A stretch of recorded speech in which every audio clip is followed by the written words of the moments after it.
Hello, welcome to Someday's Kitchen. I'm just some dude with my weeping angel, and we're gonna learn one way to make vegan French toast. There are a couple of different ways. I'm working with a much smaller space today, so once I show you this and I get started, I'm gonna have my phone off to the side.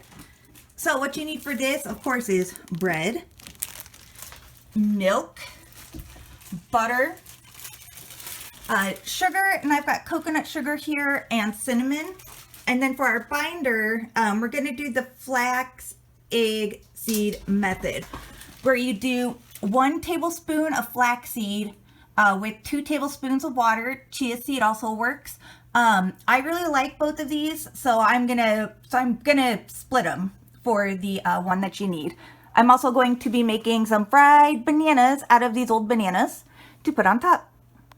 All right, so I have the dip together here. So with the flaxseed egg, you do want to mix it with the water and let it sit for 10 minutes so it has a chance to thicken up.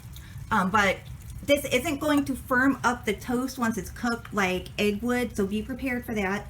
And the bananas I grabbed, they were too far gone to do this.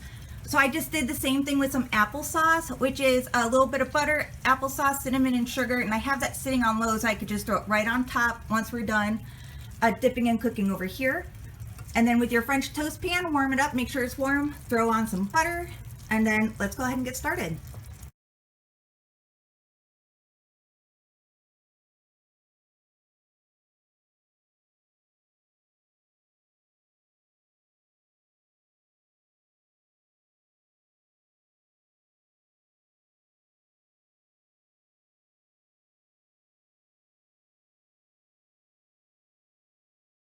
Here's the finished product.